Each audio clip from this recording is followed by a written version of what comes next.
What if your sensitivity was never a gift, but a defense? What if your father's silence was the very first language that shaped your soul? What if what you call empathy is actually the trauma you learn to love in order to survive? It is not what happens to you, but how you interpret it that wounds you.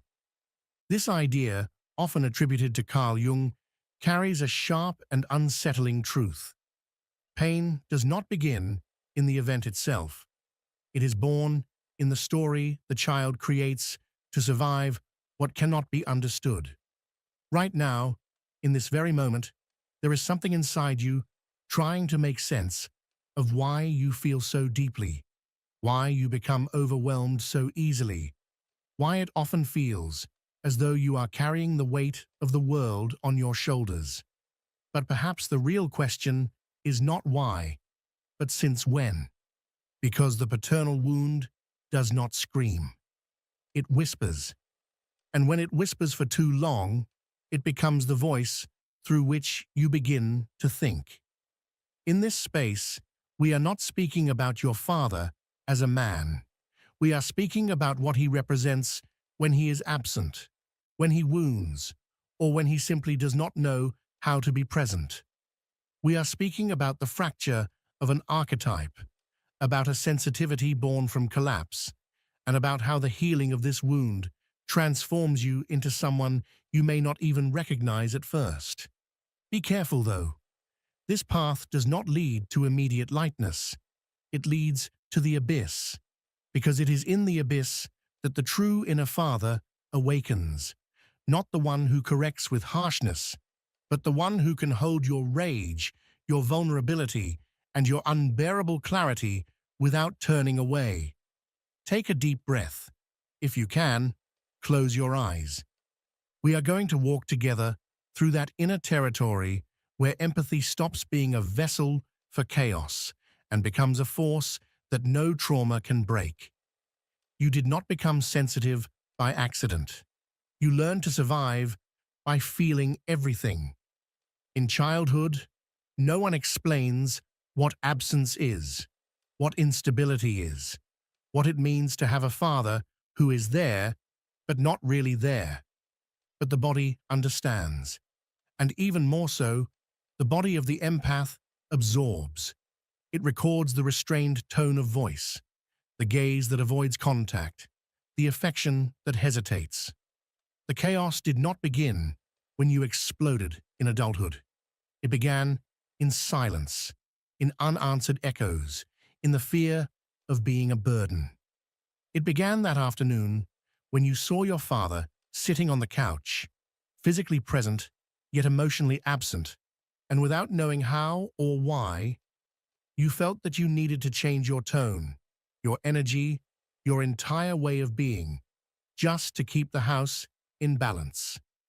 An empath is often born from a child who had to become a radar, not by choice, but by instinct. If I feel everything, maybe I can prevent the storm.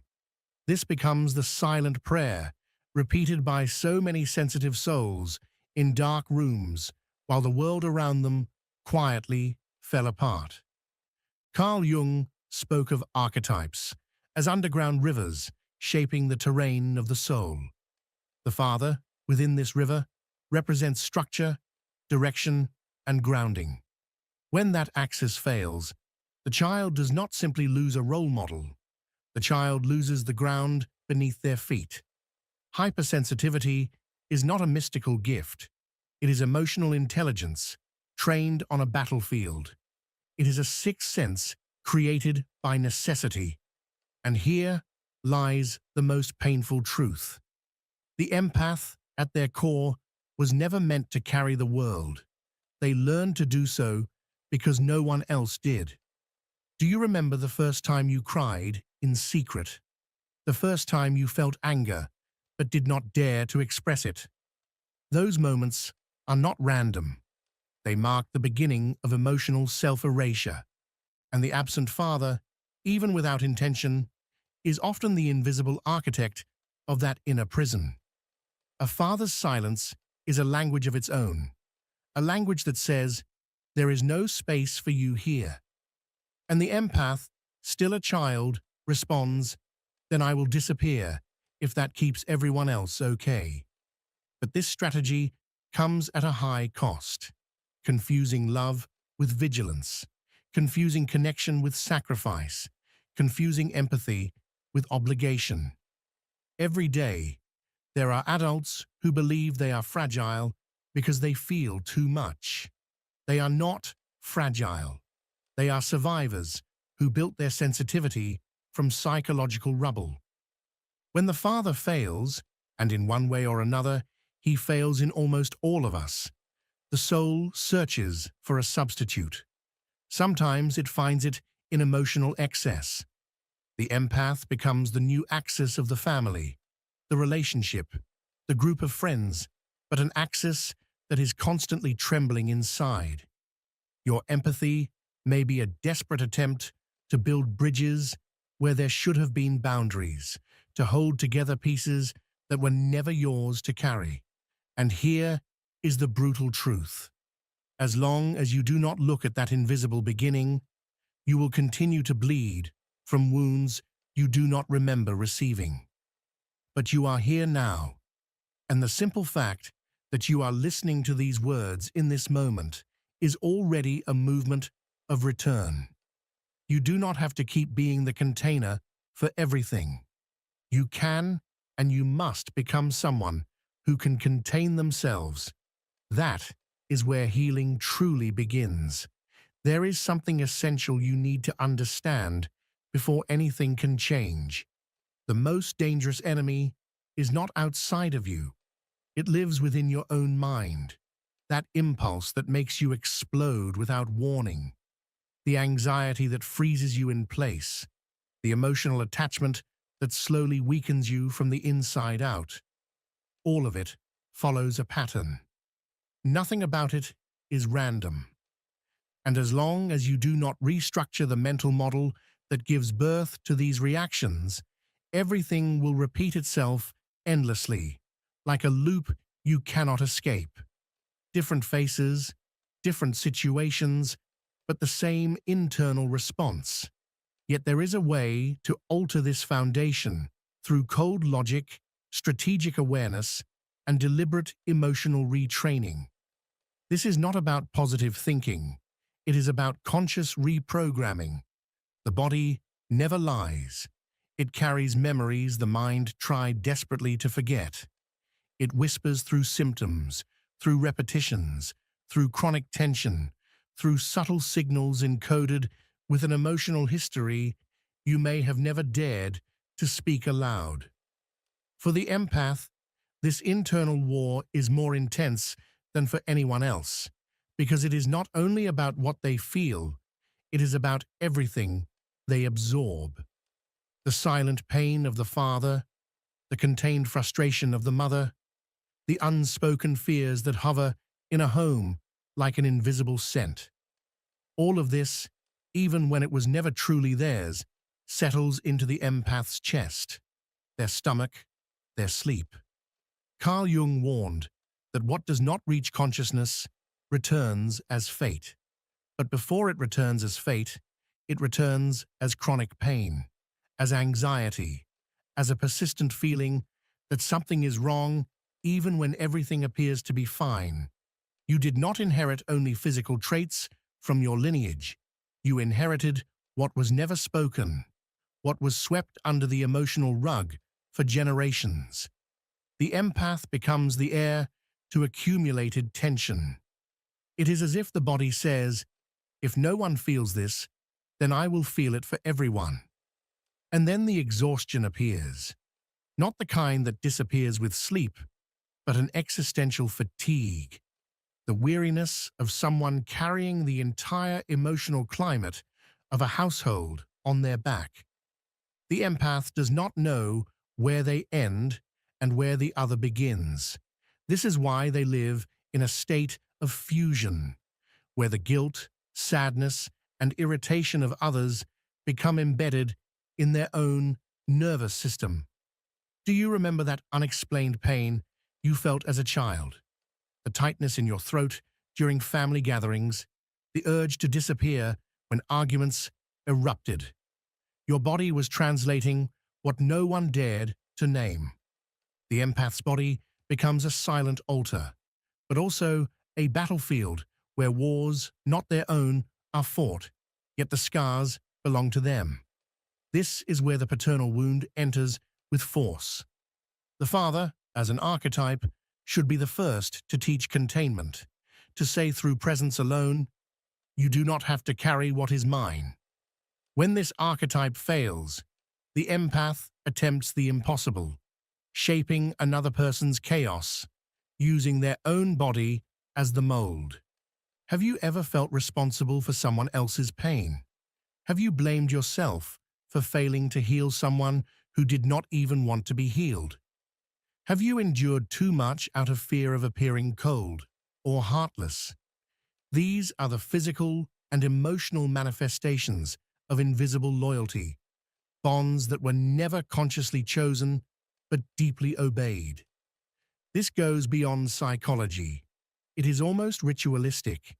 You carry the emotional ghosts of your family as if you were paying a debt no one ever acknowledged. But there is a truth that must be spoken with clarity and firmness, perhaps for the first time in your life. You do not have to carry what is not yours. When the empath does not heal this emotional inheritance, they become a silent martyr. And the martyrdom of sensitivity is one of the most tragic forms of self-destruction. It is possible to love deeply and still say, "This weight does not belong to me." It is possible to be empathic without becoming the container for collective pain. When you begin to truly listen to your body, not only to the pain, but to the silences, the pressure, the emptiness, something fundamental begins to shift. Awareness enters where suffering once ruled, and for the first time, your body no longer has to speak through pain. You begin to return, in a symbolic way, the burdens that were placed on your shoulders long before you had the strength or the choice to carry them. You stop punishing yourself for not having saved someone who never wanted to be saved. Slowly, you learn that mature love is not built through sacrifice, but through structure. What once felt like a battlefield starts to transform into a temple, and your body, your inner territory, becomes yours again. Every human being needs an internal structure, but not everyone has the chance to build it on solid ground. For many empathic souls, the house of the psyche was constructed on ruins, fragile columns, a cracked roof, and an empty space where the central axis should have been.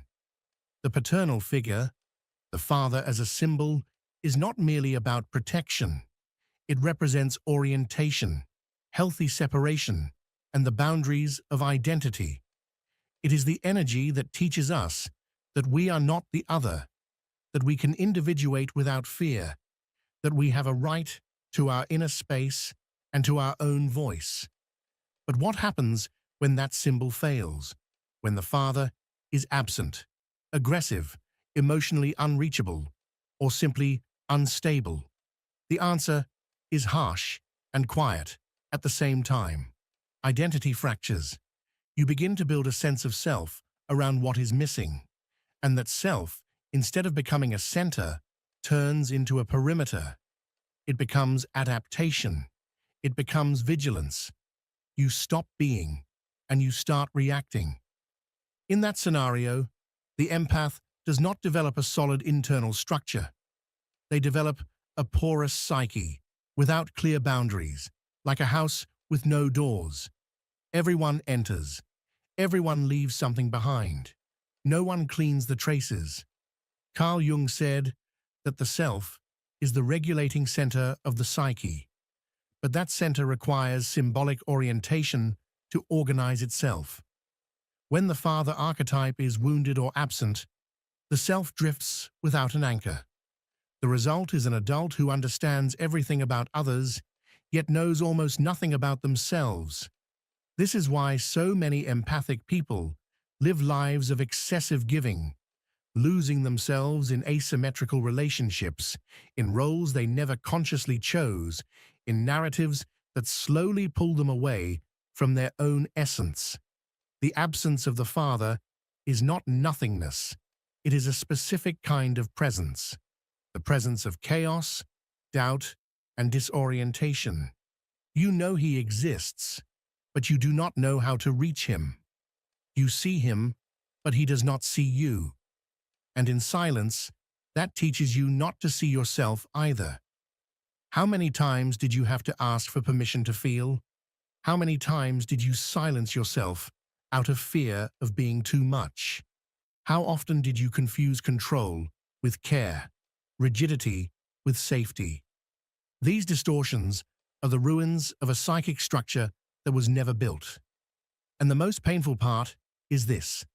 When we do not have that structure inside, we search for it outside. We fall in love with figures who seem strong, certain, and decisive. But most of the time, we are not loving them. We are trying to reconstruct the absent father. And once again, we lose ourselves because nothing external can sustain what was never erected within. The collapse of empathic identity is not always visible. On the surface, the person remains functional, caring, generous. But inside, the soul is exhausted.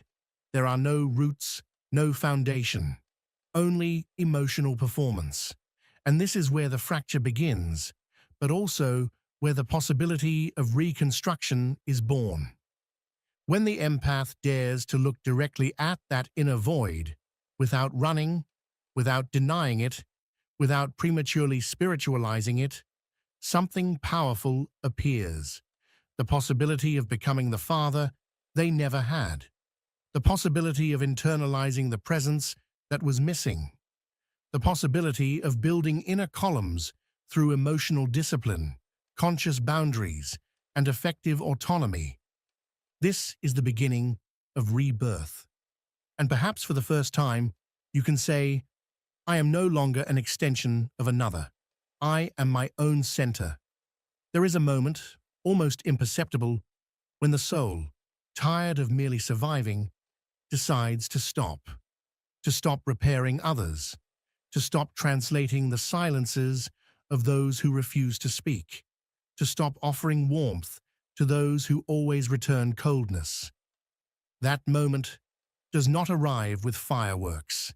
It arrives with fatigue, but it is a sacred fatigue. It is the exhaustion of a soul that whispers, I can no longer bear being the savior. And it is precisely here, exactly here, that the birth of the inner father begins. The symbolic paternal figure, once it finally rises within you, does not shout, does not demand, does not judge. It structures, it contains. It says with both firmness and tenderness, this is yours, this is not. And this may be the deepest power of a healed empath, emotional discernment. Because sensitivity without boundaries is suffering, but sensitivity with structure is wisdom.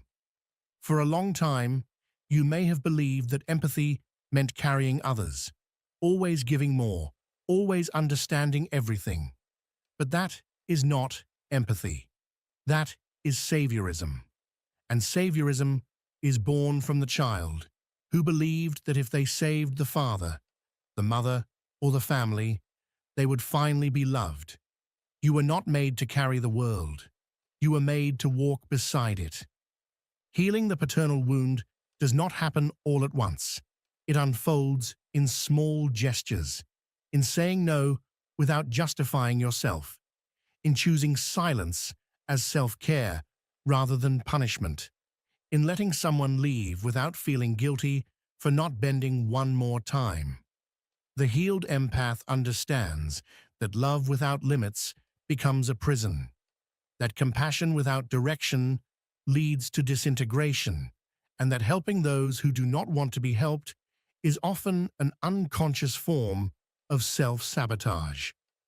Carl Jung said that individuation is the process through which we become who we truly are, not who others expected us to be. And the birth of the inner father is the moment you stop identifying with the pain you inherited.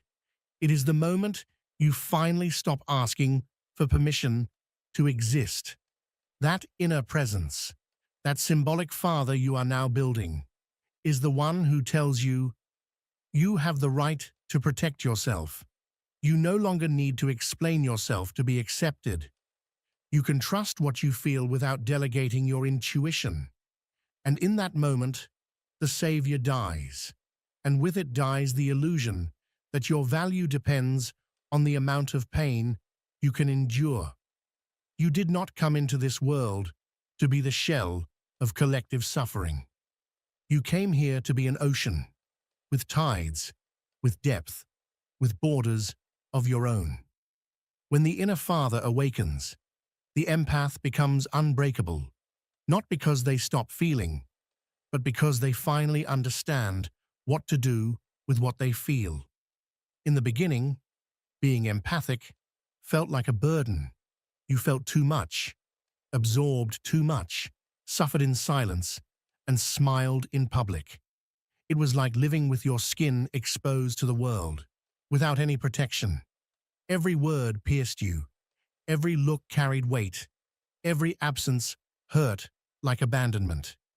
You learned early how to read rooms, how to anticipate moods, how to adjust yourself so others would remain comfortable, even if you disappeared in the process. But something shifted, slowly, quietly, without applause or promises of salvation.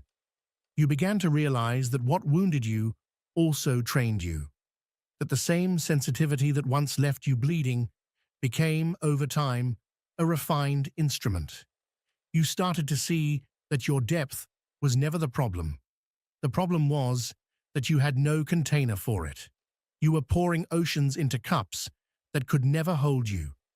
The metamorphosis of the empath does not happen on bright, easy days. It happens at dawn, in those moments when for the thousandth time you consider going back to who you were, and you don't. It happens when you listen to your intuition, and for the first time, you don't betray it to keep the peace. It happens when you face someone who once would have shattered your center, and you remain intact, not hardened, intact, rooted. The transformation is silent, but the world feels it. People feel it because the field has changed. You stopped vibrating as a container for other people's pain and began to vibrate as presence. And presence is not rigidity. Presence is grounding. It is gravity. You are no longer taken by others. You perceive them and you choose. You are no longer penetrated by everything. What is not yours passes through without lodging in your nervous system. You no longer carry what was never meant for you. You are no longer begging for love. You offer love, but without selling your soul in exchange. Your empathy no longer drowns. It navigates. You feel, but you no longer bleed for everything. You love, but you do not erase yourself. You care, but you do not carry. You say yes when it is true, and you say no without guilt. This is where the empath becomes unrecognizable, not because they changed who they are, but because they finally stopped hiding inside who everyone else expected them to be. This metamorphosis is not an armor. It is a return to what was always inside you, but buried under layers of loyalty, fear, scarcity, and roles that were never yours. You did not stop being sensitive. You became wise. And that wisdom did not come from books. It came from nights when you swallowed your tears, from years of enduring what felt unendurable, from silences you absorbed to preserve the fragile stability around you, from choosing containment over truth, again and again, until your body learned to freeze. Today, You no longer need that strategy. Today, you recognize your own presence as a home, and that is the quietest and most powerful revolution there is. You did not become someone else. You simply stopped carrying someone you never were. The paternal wound, that hollow that once felt endless, was not healed through formulas or internet advice. It was touched, looked at, cried through. And in that deep act of presence, something reorganized itself inside you. You are no longer the same, but you are not someone new either. You are who always tried to emerge, but was suffocated by the urgency to keep everyone else intact. Empathy is no longer suffering in disguise. It is vision, a subtle perception of what cannot be seen. It is power that does not shout. It is love that does not depend on pain. And this transformation is both the most beautiful and the most dangerous thing a person can do in life, to become whole. I remember with absolute clarity the first time I realized that my body felt fear, even when no one was yelling. I was about 8 years old. My father had just come home after days of emotional absence. He did not say a word. He simply sat down on the couch. And in that silence, something inside me froze. I understood, with a clarity no child should have, that my role was to not disturb.